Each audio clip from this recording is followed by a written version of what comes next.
Now it's time for Open House, sponsored by Pyramid Heating and Cooling. We are rolling right into outdoor power equipment, and I had to bring the expert in today. My friend Steve Small Engine Saloon, who is all over YouTube and the rest of the world out there. Welcome to Around the House Northwest, my Canadian friend. Thank you very much for having me, Eric. This is going to be fun. I've done a few interview shows in my life, especially in the past couple months here, so this is going to be cool. I can't wait. You're an old pro, man. Well, so many people right now have, shoved that lawnmower, maybe the gas leaf blower, the string trimmer into the shed, and it's filled up with nasty fuel. And right now they're getting ready to tear their arm up, trying to start it right back up again. What are some of the things you can do to maybe make that a little bit easier? You are so absolutely right on that. Right now is a time of year, especially where we live. I'm Vancouver Island, you're Portland, Oregon. Yep. Pretty much the same weather between the two of us. Yep. It's only like that far on the map. Just a little bit. It's just that far. So first of all, if you pull your lawnmower out to start your lawnmower right now, it's because you didn't winterize it properly to begin with. Yep. I got to throw that out there, right? Very true. You should have, before you put it to bed through the winter, winterize it properly, scrape all that nasty grass out from under the deck. A lot of people don't realize that cut grass is actually acidic. And then so you cut that and it sticks to the bottom side of your deck. And I know a lot of people say, well, don't cut your grass when it's wet. Well, you and I both know, some of us on this planet don't have a choice. Yep. And then you put that to bed for the winter. Mm-hmm. All that stuff stuck under there, and all winter long, it's just chewing away and eating at the metal on the other side of your deck, rusting it out, eating it apart. So you should have done that. You should have sharpened your blade, changed your engine oil, air filter, done all that stuff, and then drain the gas out or do other winterizing things with your fuel. Yep. So when it's not starting, what's the best thing to do like that? They're out there trying to pull, they're trying to get maybe that string trimmer, the lawnmower, whatever going. Is it kind of a fuel issue where to start first? 100%. Actually, I'm not going to say 100%. 99.99%. It's a fuel issue because it just ran before winter. You just cut your grass before you put it in the garage for the winter. Yep. So if it doesn't start now, you pull it out, and it's a fuel issue. Could be that the fuel has gone bad in your carburetor. A lot of people don't know this too. There's a lawnmower carburetor right there. There you go. You let it sit all winter long. This bowl right here is full of fuel. Mm-hmm. It's only about an ounce of fuel in there. And an ounce of fuel will go bad faster than, say, a 5-gallon jerry can full. Yeah. Especially if it's, it's not sealed. There's vents and stuff on here, so it's evaporating. It's leaving all the ethanol and olefins and stuff behind and clogging up your main jet, which is right in the bottom. Yeah.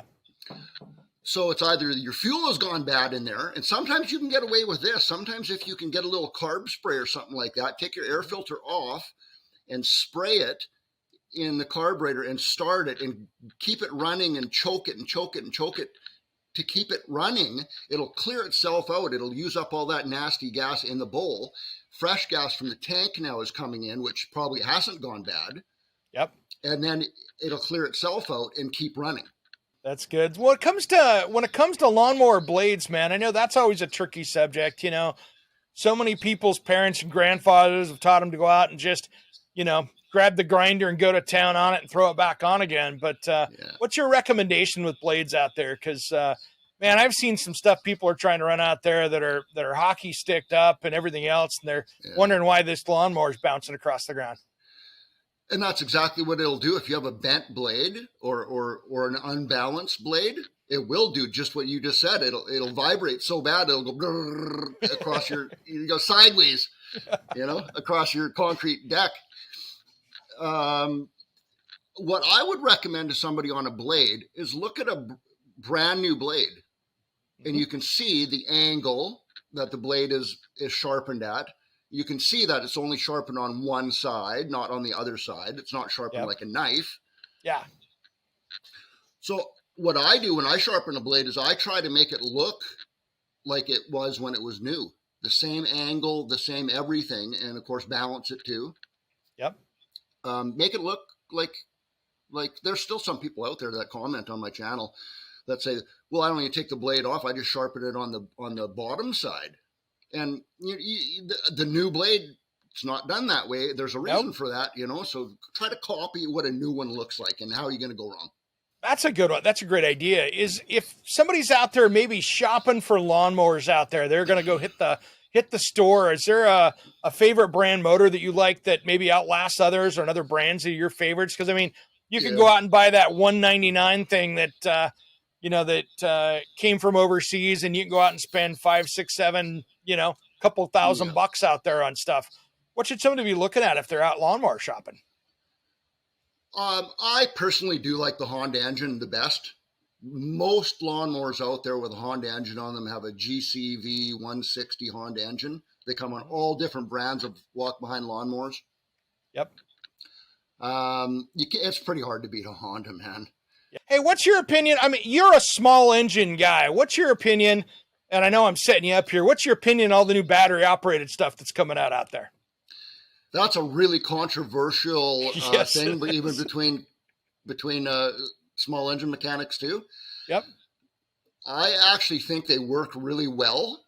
I think they have a long ways to go before they're perfect, before they're good enough to replace a gasoline-powered one. Yeah. They got a little ways to go with that. Chainsaws, a lot of those battery-powered chainsaws cut faster than a gasoline-powered one. Perfect. Steve, how do people track you down out there, man? How do people find all your stuff? Because I know you've got a massive library. Yeah, man. On YouTube name is Steve Small Engine Saloon.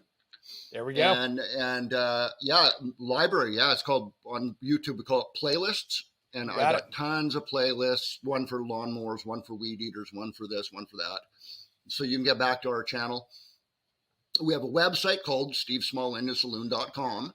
Steve, thanks for coming on today, brother. I always appreciate it. I can't wait till later on this year. Let's do this again, and we'll dive into some more stuff. And, man, it seems that this whole outdoor power equipment thing just keeps changing every year after year.